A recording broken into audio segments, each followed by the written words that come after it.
Healthy Rebel Radio is sponsored by the Healthy Rebel app. 300 plus secretly healthy, delicious, mouth-watering dessert and treat recipes made with all-natural, whole food ingredients. Now available for download on the App Store and Google Play. Find out more details at healthyrebel.com.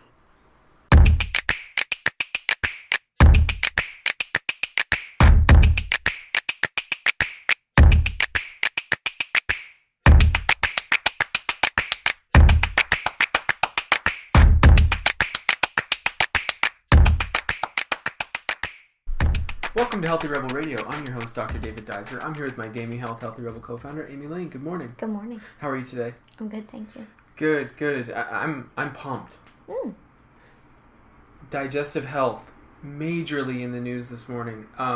But specifically, something that naturopathic physicians have been treating and helping people with for years and years is actually being accepted by conventional medicine as the cause for many conditions we didn't know the cause of. And that's leaky gut syndrome. That's great news. It's great news. And leaky gut syndrome really is based on the fact that when damage occurs in the intestine, there's intestinal permeability is increased. So basically things can get through the membranes. That's the idea. And things I'm speaking of would be, say, toxins or toxic chemicals or different proteins from foods that normally don't make it through the membrane that usually go out with the stool. So what can happen is you can have immune reactions to foods. And this wasn't accepted, and we had no way of figuring this out, and there was no evidence for this. But over the course of the last 20 years, small steps have been made periodically that have taken us to this point where now there's an article on WebMD about it, written by a gastroenterologist. It's being accepted by gastros all over the place. It's being studied as the cause of many different autoimmune diseases, digestive issues like IBS, Crohn's, colitis, asthma, eczema, a whole host of things. So it's really exciting because we have treatments for this. We've talked about leaky gut syndrome before. Not on the show, have we? I don't think so. No. It's something that so many people are dealing with. And really, it's really extremely important for three things that we don't know what the cause are. IBS, asthma, and eczema. Mm-hmm. Those are the things that I really see benefit with treating leaky gut syndrome. And that's the amazing thing. People that have had these chronic issues for long periods of time and have really struggled can be healed. Mm-hmm. Now that's the amazing thing. It's incredibly And it's amazing. a non-evasive thing that most people have access to. Definitely. This is really wonderful news. It is. You know, especially when you see so many people being given steroids and these really dangerous things, long-term dangerous things that can cause major health issues down the road. Mm-hmm. For these pillars of this medicine to stand up and say, look, we need to look at these things, mm-hmm. and we can heal it. That's amazing. Oh, it's so amazing. It's really exciting. There's different symptoms that come with leaky gut syndrome. We should go over a few of them. Sure. Usually the acute symptoms you get when you're sensitive to a food or there's damage in the intestine because of something you've eaten, or even stress can cause it, mm-hmm. Will be bloating, gas, and then subsequent extra symptoms that may be associated with some sort of autoimmune issue or your immune system is thrown off. We know that most of the immune system is in the digestive tract. That's where it starts. That's where it originates from. So when the immune system is thrown off, it's often associated with foods. But and this research is taking us closer to figuring out how and why that's happening. Wow. Yeah. So really exciting. Leaky gut syndrome. It'll eventually be accepted. It'll be called something different, something along the lines of intestinal permeability, mm-hmm. Dysfunction. Let's just hope that they stick with, resolving the issue and not just a new medication. Mm-hmm. Definitely.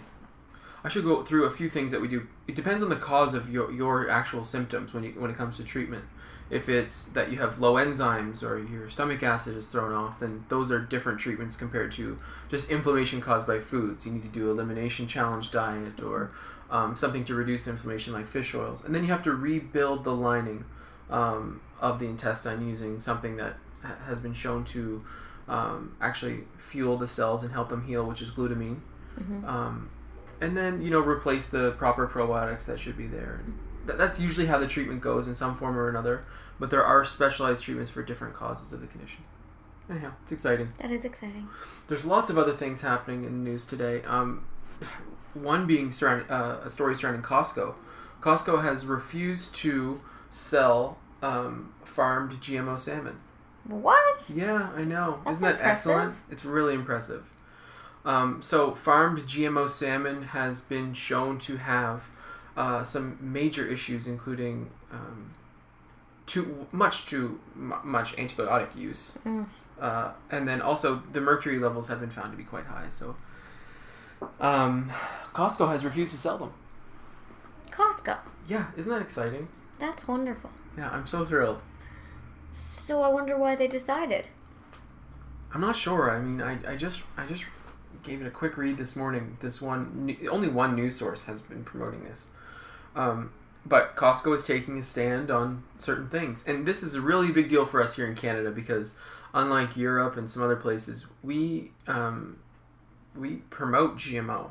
Yeah, we are way behind when it comes to GMO.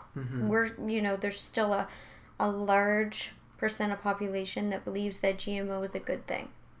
And it's scary. We're not at a turning point yet. So this is very progressive of Costco. This would be considered extremely progressive for us. And we need more companies to stand up like this. That being said, just on our block, there's a little grocery store, an independent grocery store, that is all organic, non-GMO.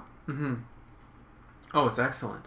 There are places where you can find non-GMO, but the big grocery stores and the big producers of our country are heavily focused on more increasing GMO and if you speak against it, people will still attack you. Yes, it's definitely. it's bizarre. We're still at a very strange time. It's still much like the dairy industry here in Canada. If you talk against the dairy industry, even factually, people flip out. It's very weird. We've been really brainwashed. Well, and hopefully things will change because the reason I wanted to bring this up is because it's directly related to our first story.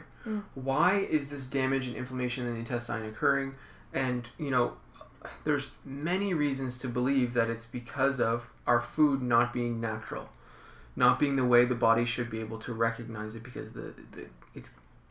it's just different. It has different proteins. It's genetically different.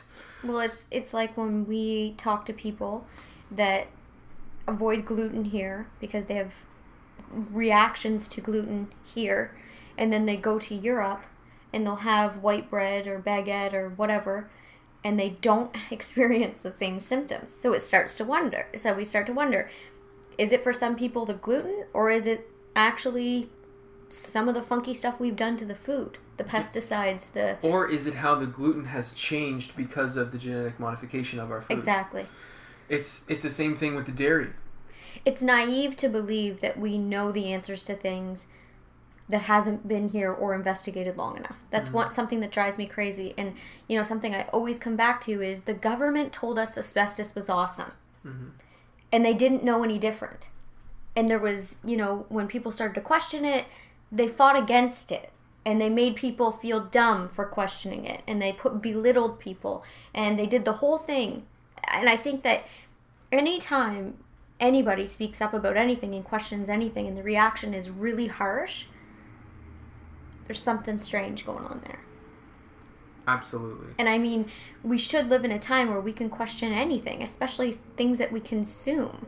Oh, for sure. I mean, you're right. When someone's going at something with blind conviction and trying to convince a population of something, we have to look out. We have to look around We should be like, let's get the facts. That's not okay. So what is this genetically modified food that we're consuming doing to our digestive tracts? I don't think we we're have gonna to figure that out. I don't think we're gonna know, like, as in the general population, for a while. That's what's scary. Yeah, it's gonna be hard to know, and then it'll all come at once, and we'll have to go and it'll back be to that thing natural when foods. we're old and our kids are like, "How did you guys not just know that this was bad and fight for it, and we'll be like, well, right, yeah. Everybody said it was fine, and the people in power pushed it, and they actually said it was good, and it's going to be that thing again, and I wish that we could just get to that end result faster. Mm-hmm. You know, at the very least, take control of what you cast your money vote on. Exactly. What you spend your money on, it's casting your vote of what you want to see more of in the world, and what you put in your body. You know, it's not to walk around a paranoid freak and not trust everything, but doing a little research. I mean, it's just such an intimate thing. It's how you fuel your body. You ingest food. You have to look into what it is and what it's doing to you. You just have to. Oh, definitely. It's your personal responsibility. You know, we all need you to be healthy and happy. Everybody every individual is here for a reason, and we need everyone to be their optimal selves. It's your duty for yourself, and it's your duty for everyone in your life, and it's a duty for everyone in the world. Yes. And oftentimes these conditions, the problem has been we didn't know the cause. So, going with what we found out today and putting all of this together and it being accepted by mainstream medical science, you've got asthma, eczema, autoimmune disease like Crohn's, colitis, rheumatoid arthritis, lupus, scleroderma, what else? We're talking about IBS. All of these conditions we don't know the cause of. Where do we normally start when it comes to the idea around GMO potentially causing damage to the intestinal tract, causing an immune reaction? We normally start with either food elimination challenge diet or food sensitivity testing. And, you know, with food sensitivity testing and with its elimination challenge diet, I'll be honest, it's mostly eggs, dairy, and gluten that come up on the test or even in the elimination challenge that are the foods that affect people the most. So, and we know that our wheat is genetically modified and our dairy has many other issues, including hormones and antibiotic use. So this is an easy elimination challenge. I mean, easy in the sense of there are replacements that you can use. I just think it's a better idea than getting on a steroid and not changing anything in your life and then ending up down the line with degenerating hips. You know, we know a young guy that just still, as far as I know, refuses to take any approach towards health and has terrible Crohn's and just decided to just take steroids and not change any lifestyle, anything. Continued with high caffeine, nicotine, just eating junk. And he had to have a hip replacement in his 20s. Breaks my heart. I know. It's really... It's torture. Scary. It's unnecessary torture. And that's all there is. If you go, there are very few drugs used in autoimmune diseases. You know, prednisone is the main medication. It just makes me sad. Yeah. You know, that well, I don't know what it is, progressing. but there's still a barrier to that people trust like that pill more than they trust becoming healthy. What is that? Why is there still that? For sure. And the article I was reading this morning was published by the Daily Beast. They were putting together a bunch of resources and journal articles from the last 10 years about this leaky gut syndrome. And they were commenting also about how the major specialist organizations would not comment for their article and have not put anything on their website about intestinal permeability. So what that means is gastroenterologists are not involved in this condition on a governmental or societal scale yet. However, we do see articles and papers being written by gastroenterologists about intestinal permeability. Like the one I was reading on WebMD this morning was written by a gastro. So it is starting to be accepted. Like, let's try and heal the digestive tract before, maybe with a low dose of prednisone initially, extremely low, while we heal the digestive tract, or just start with these natural therapies first. This is the reason people seek out alternative medicine, really. Let's face it. It's digestive concerns. It's mostly, I would say, 70% of my practice, with the people coming in the door, IBS. You know, it's because you get sent away from anyone else. So, I mean, what we start with, let's avoid GMO. Let's avoid these foods that have been treated with antibiotics and hormones. Yeah. Right? I mean, you can testify for the dairy For sure. But you also have a real thing about wheat. Well, what's your opinion on wheat? I mean, like... I don't have a real thing with wheat. I think that people should just be aware. So I always label everything. Like, I'm not... I'm not crazy about anything. I just think that a food that has been proven that it has been altered, I generally avoid. Yes. So I just happen to naturally not really have gluten in my diet. What I choose to consume and what feels good in my body. For healthy carbohydrates are potatoes, sweet potatoes, squashes of different varieties, organic brown rice, organic brown rice pasta. That's just what feels good to me. I don't often enjoy things with wheat. It makes me bloated and uncomfortable, so I just don't eat it. And plus, I'm really big on trying to avoid these GMOs. Yes, huge. For me, it's when whole grains are in my diet in a major way. It's trying to focus on as many whole grains as possible. So the 16 grain, 12 grain, and then adding in the organic brown rice, the quinoa. Oh, and beans and lentils are a huge part of our... Oh, huge. Like, I have a fiber-wise I always have a gosh. huge drawer of a variety of beans and lentils, and we're constantly shaking it up. And I just don't miss it. No. But yeah, you're right. We're not absolutely against whole grains at all. We love whole grains. Oh my gosh, no. I'm not against anything. It's mostly about avoiding these, well, for example, white grains or processed grains. Bleached anything. Bleached I mean, anything. that's just common sense. If something's bleached, I mean, we shouldn't be eating it. Anything highly, highly processed, I think that we should just be cautious. Definitely. And get to a point where your diet at least is clean enough for a while that you can see how certain things feel in your body. Because sometimes your diet is so bogged down with so much crap, it's hard to tell what's making you feel uncomfortable. It can be. It can be. And for myself, when I eliminated dairy, there just was a huge difference. And I mean, it's not debatable in my body. No. So there was something weird going on with dairy in my body, and it was causing a hormonal negative effect on my body. Now, tell me that's not a huge red flag. If I had continued on, what would have happened? Exactly. A food that can give you cystic acne on your back and throw off your menstrual cycle, there's something huge wrong here. That there's something majorly wrong. No one can tell me that there isn't. No. End of story. Exactly. I mean, I find the same thing with low quality eggs. I have to really stay away from low quality eggs. Have you ever seen eggs from Japan? Organic eggs from Japan? I don't think so. You should see the difference. What's different? The yolk is like neon orange. Really? Like, our food is so messed up and we don't even realize it. We're completely brainwashed. The yolks are neon orange. They're so real and pure, and the chickens haven't been messed with, and the feed hasn't been messed with. And Wow, interesting. I mean, I've only been doing this one brand of eggs from a farm that's local, and oh my gosh, it's such a hassle. But when you see negative impact on your body when you do the lower quality stuff, it's totally worth it. It's just... Yeah, agreed. Yeah.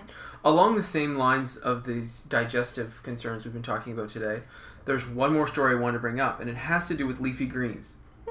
Now, leafy greens, incredibly important for your overall diet, fiber, water, and nutrient value.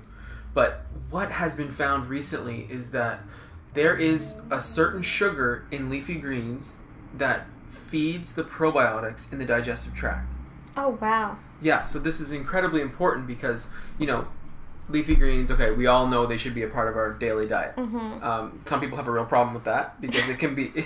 The main complaint is that it's a lot of work. Oh, it's so easy. I put enough kale in my smoothie this morning that I wouldn't have to eat kale for the rest of the day if I didn't want to. Nice. But I mean, I will. Yeah, for sure. I know. It's There's so no easy. excuse. There really isn't. I just think that it's so funny because I'll have mothers, complain, oh, I can't make my child eat healthy. And then, the next paragraph is like, I don't want to eat my veggies. And I'm thinking, wonder where the child gets that. For sure. We all have to man up. Yeah. We're adults. Sometimes we have to do things we don't want to do. That's just reality. I mean, I just don't know why we all got so... Exactly. It's just not something to complain about. If you're here and, you have a roof over your head and your life is going well and eating veggies, come on, I can't feel bad for you. No, definitely not. No. Definitely not. Not doing it. I've just got so many people who come in to see me who think that they're getting the probiotics they need from the yogurt they're consuming. I can't talk about it. And with... It breaks my heart. Well, no wonder. If you watch 5 seconds of television... David and I don't have cable. And just a little while ago, a few weeks ago, we were watching something that... we went and watched something somewhere, and there was commercials. Mm-hmm. And both of us were like children watching TV for the first time. We were in shock. Yeah. And dairy... What would you say? Every third commercial? Yeah, definitely. Either yogurt or... Talking about how healthy it is and your gut and your digestion. It's just like, I could have ripped my own hair out. I know. It's just, it's not a therapeutic dose. It's really not. It's not going to be helpful for all these... So if you are suffering from a dysbiosis where you have an abnormal growth of bad bacteria because of antibiotic use or this leaky gut syndrome, which has caused inflammation, which has thrown off your actual microbiome in the digestive tract, eating yogurt is not going to be the solution. No. There's going to be a requirement for replacing those probiotics. Now, what we know is you can promote the growth of the healthy probiotics by eating leafy greens. So it's really awesome. I mean, things like this are just going to continually come out because research into the digestive tract has to take off this year. I hope so. So this one random sugar in leafy greens, when you eat them, the probiotics feed on them, and the bad bacteria doesn't use it. Isn't that great? So it's really exciting. So, I mean, a lot of information about leaky gut today. If you're suffering from bloating, your bowel movements are completely thrown off. Even abdominal pain that's not serious, just random aches, pains. If you can sense that you're having inflammation after a meal or even all the time. Mm-hmm. And you've gone to a physician and said, "Oh, you've got IBS. See you later." Right? Yeah. Like there's no solution here for you. If any of that has come up for you, then consider that maybe it's leaky gut, and see an alternative medical physician. Also, I think if you're having major skin issues. Oh my gosh. It's your skin. Always remember, it's your largest organ. I think it's like a map. It's there to tell you, there's something going on here. It's a warning. It's there to help you.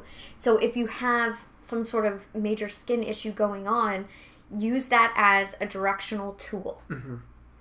Skin. These are the detox organs. Mm-hmm. Skin, the liver bowel connection, and the lungs. Mm-hmm. The lungs, you're breathing out CO2 when you're exercising. Mm-hmm. The liver bowel connection, you're detoxifying your nutrients, and you're clearing toxins via your stool. And then the skin, we sweat out the toxins that we need to get rid of through the skin. Tell me if you're with me on this theory. Okay. At this point in time, if someone is having asthmatic issues, do you believe with me that the very first thing you should do is eliminate all dairy and gluten? Absolutely.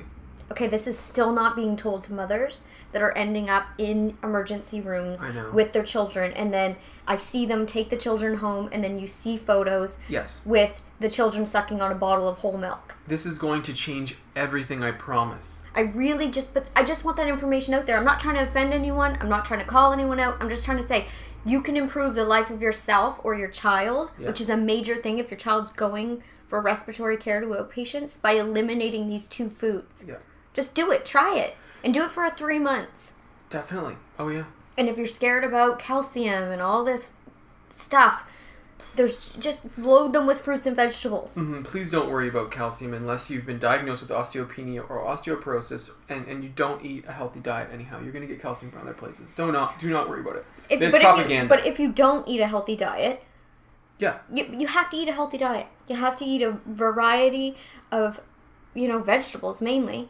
We're talking exercise-induced asthma, allergy-induced asthma, any type of asthma. I mean, you were your whole life as a child were thought to have had terrible asthma into adulthood. And I had asthma attacks. Terrible. Yeah.